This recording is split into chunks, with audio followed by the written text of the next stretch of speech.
Welcome to Wealth Mavericks, the podcast where we help doctors unlock the secrets to building generational wealth. And today we're talking about what it means to be an accredited investor and why it matters to you.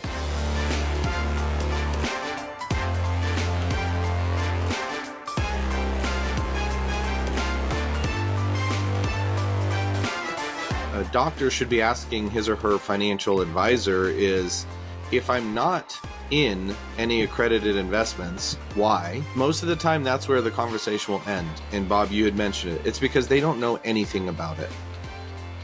That's a byproduct of what these are supposed to do. You go in these to have a purpose of accumulating wealth. The tax savings should be a byproduct of your whole plan. All right, Bob, talk to us about what it means to be an accredited investor, because I hear this a lot on our calls with members, and it sounds like pretty much everyone we work with is an accredited investor. They may not know it, but I'd like to talk about what it means and how our members can take full advantage of that. Yeah, so basically it's a designation that the Securities Exchange Commission gives to the qualification of somebody on two sides of the coin, so to speak. Okay. And so before we dive into the details of this, just keep in mind that, right, we're not giving investment advice, or we're not telling people what they should be doing or what they shouldn't be doing. This is just educational purpose. It's just content. If you have questions, you're welcome to ask us, but we're not telling you to go do stuff on this particular channel. So an accredited investor is a designation by the Securities Exchange Commission, SEC, that highlights or designates the qualification of what type of assets a person gets access to. Okay, so let's talk about qualification of an accredited investor. And if you don't qualify as an accredited investor, then you're automatically the opposite side of that, or the other side of the coin, a non-credited. Okay, very, very simple. Now, they have different designations based on company, based on licenses and all that fun stuff. So for me, I have a securities license. Because of my securities license and what I do, I'm automatically an accredited investor, right? Because of my education, a CPA, right? That type of stuff. For our doctors, for you, doctor, you're going to qualify in one of two ways. Your income, either as a single or married filing joint, or in your net worth. Okay. A lot of our docs qualify for both. Now, net worth does not include your private residence. Okay. So it's basically your liquid and investable assets. Okay. So most of our doctors qualify in both. And what's important about this designation is that as married filing joint, and the numbers adjust on an occasion. So married filing joint, it's about 300,000 or more, right? And then they have certain time frame that you need to do this. You need to have this income for 3 of the last 5 years, or you've had it for a couple years with the anticipation or expectation that you're going to be at that again, right? It's not we had a great boom 1 year and then we didn't the next year, but you all of a sudden, just because you qualified 1 year, now you're always no. And so on the net worth side, the same indication, the same thing. Now, you're designated as a accredited investor. Why is that important? Well, like I had indicated before, you get access to a whole different world of investments. So I'll give you an example. Every single one of our doctors that are watching this have been approached either on Facebook, Instagram, or in the mail, or directly by somebody trying to get them to invest in real estate, in multifamily, or storage units, or whatever, outhouses, whatever the pitch is, right? And what they're doing is they're able to approach these people because when they file their investment fund, so you on the non-accredited side, you have mutual funds. So I'm going to just use that as a kind of an explanation because people usually know what that is. Mutual funds are marketed to the entire retail public. So they have to abide by certain regulations within the Securities Exchange Commission to be able to do that, because there are non-accredited investors that are in there. When you're an accredited investor, the Securities Exchange Commission makes the assumption because of your income and your net worth, you have the wherewithal, because you have more money, to make decisions on your own about investments in these alternative assets. Okay.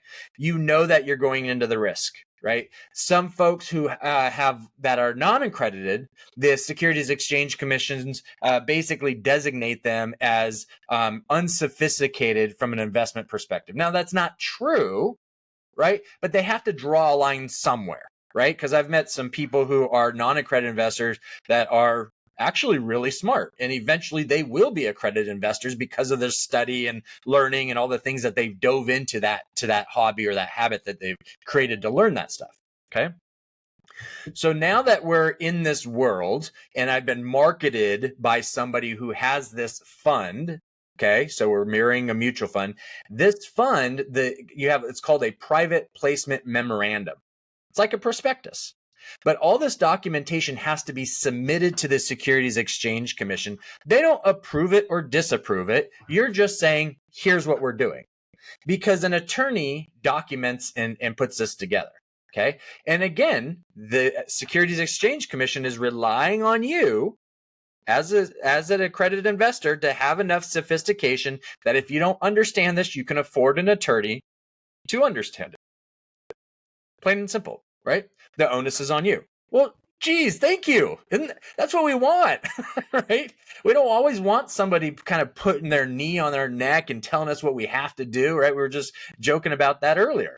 And so the reality is that now I have access to all this stuff. I have to subscribe to it. A subscription agreement basically lays out what I'm agreeing to. It's like an application. It's like know your client, know your customer rules within all financial industry aspects of it. Know who your customer is. So you have to complete that. And part of that, you have to also have a verification that you are accredited. So a lot of times they'll have part of that subscription agreement. They'll have an accreditation questions. Do you meet it by your income? Yes. Do you meet it by your net worth? Yes. Do you meet it? Do you meet it? Do you meet it? Right? Yes, no, yes, no, yes, no. Okay.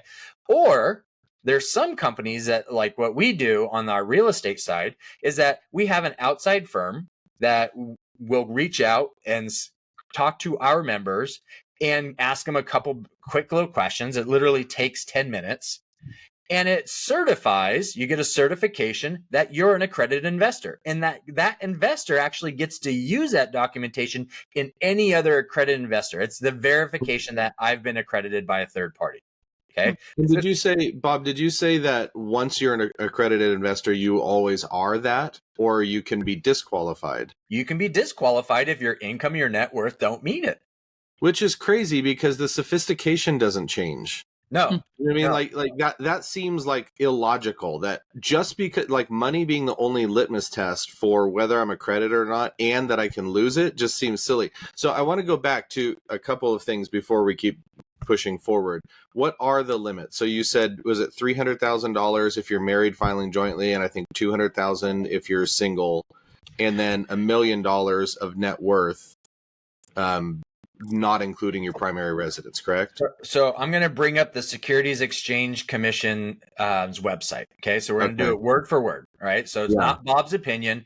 If you want to know, go to sec.gov in Google and type in accredited investor, and it'll pop up.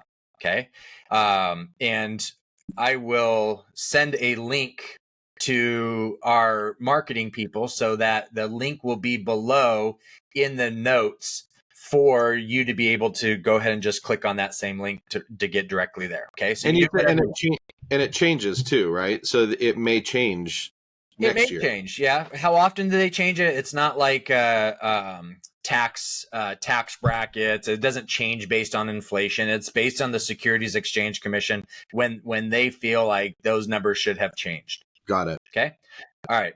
So financial criteria: net worth over $1 million, excluding primary residence, individually or with spouse or partner. That's one. Okay. Two, if you're individually earning, so you're a individual filing taxes single, income over $200,000. Or if you're married or with a partner, 300,000 in each of the prior 2 years and reasonably expects the same for the current year. Okay. Okay. Perfect. That's So it. again, And you don't have to be both. You need to Right. be one or the other. Either or. And again, this is why, most of the people that we work with are actually accredited investors. I also do find it interesting. Most of them don't know that they are. They've heard the term accredited investor, but don't really know what it means or how it applies to them. So before we talk about that, you use the term prospectus, as if everyone knows what that means. So kind of comparing the Reg D thing. So what even is a prospectus or subscription agreement, any of those things? Can you just take a moment and explain that so that they know, oh, I am an accredited investor, so therefore I should have this financial sophistication that I don't. So what are they, what do they need to look for? What is that thing? Yeah. So let's talk about the traditional prospectus, right? Yeah. And I'm using the word prospectus, which is focused on mutual funds. Okay.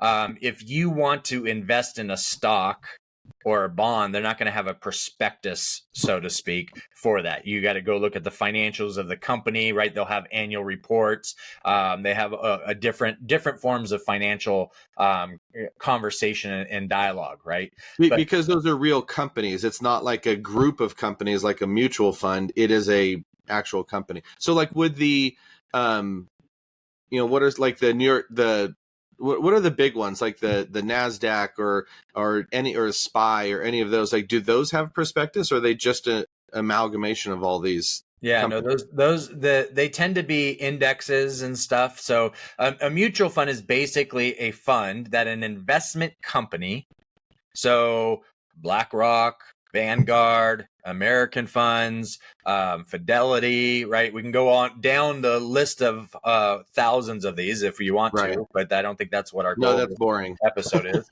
And I don't know them off up top hand. If I did, total geek and nerd, right? Oh my goodness, Rain Man over here. So which I'm not. So within a investment company, when they go and create a mutual fund, it is a pooling. So they have to say, what's the goal of this? Are we looking for growth? Are we looking for income? Are we looking for appreciation? Are we looking for growth and income? Or is this a bond fund, right? And so you gotta figure out what you're going to do, and then you kind of lay this out when you submit this to, and again, I'm not an underwriter for investment companies to create mutual funds, right? This is just based on historical knowledge of this area. So if it has changed because of regulations or rules, you go do your own research, right? Again, this is just basic information. So what ends up happening is that once they have this kind of developed, the structure, then investors put their money into it, right? And so this mutual fund pools all this investor money, and they go out and buy individual stocks of these types of investments that create that outcome of this is a growth, right? Now, some may be like a blue chip growth. So guess what? They're going to go out and look for blue chip, right? Or it's a small cap, or they're going to go look out for a small cap. If you don't know what those are, Google it.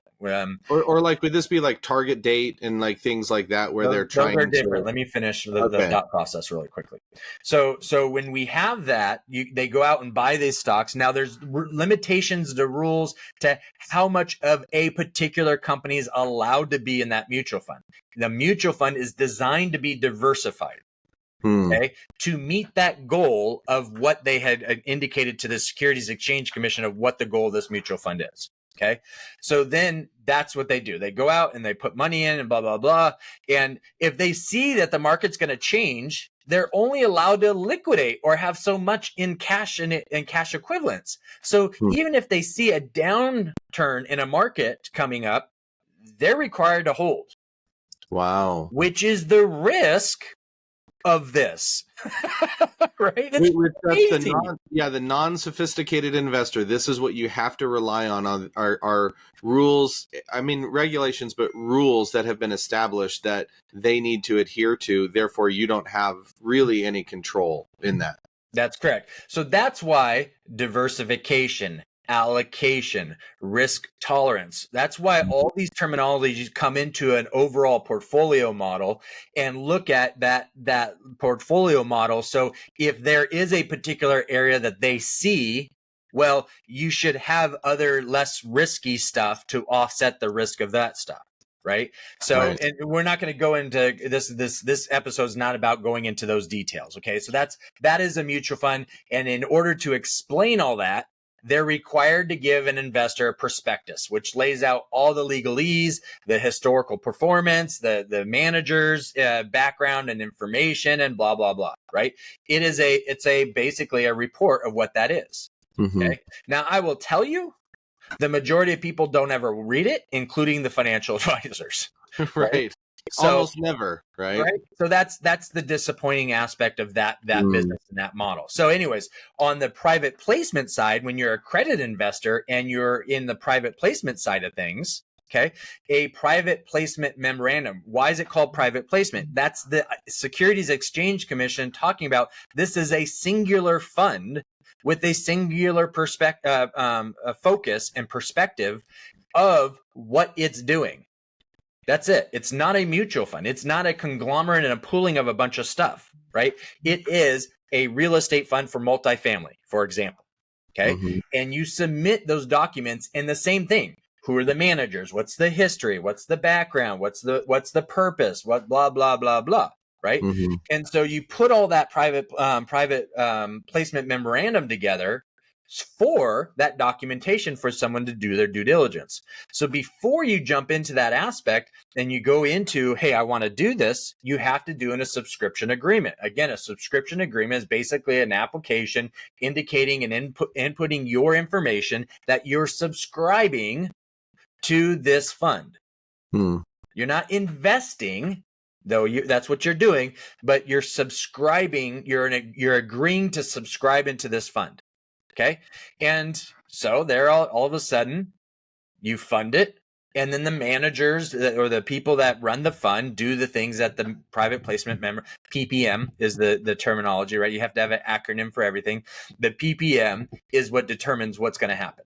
Okay. And then they do reports. They do quarterly reports. They do annual reports, all this kind of stuff. And there's also certain qualifications or reasonability of how to report, right? Which with accredited investors, a lot of times is a little more liberal, meaning not as rigid as non-accredited investors, right? Because the part of on the accredited side, when you're looking at these, there's a longer hold. It's not as liquid as the non-accredited or the mutual funds, right?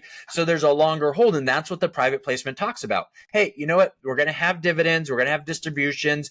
These are how they're going to be done, but there's no liquidation. There's no, hey, I want my money right now. There's a period of time of hold. So you have to know all of that before you go into it. But because of that period of hold actually makes it, I'm not going to say a safe investment, but it reduces the risk because the fund, so to speak, doesn't have to worry about liquidation events of people coming in and out, coming in and out, coming in and out.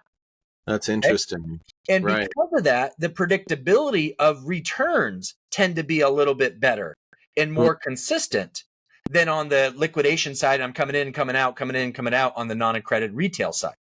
Right. It's like that volatility. I understand like maybe the size of some of the mutual funds can make up for some of that. No, they just historically know what's going to happen, but the predictability like that feels like that would be that's interesting thinking about managing either of those. Yeah. And how the difficulties that could exist with that. Because think about that. If you do provide liquidity, you have to have liquidity.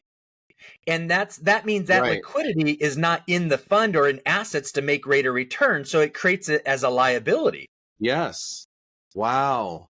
It's like a bank run. Like if everyone went to try to go withdraw our money all at the same time, it's not there. Yep. And if it was there, then business wouldn't be happening. That's really interesting. Yeah. Okay. Try to go to your bank and withdraw $30,000.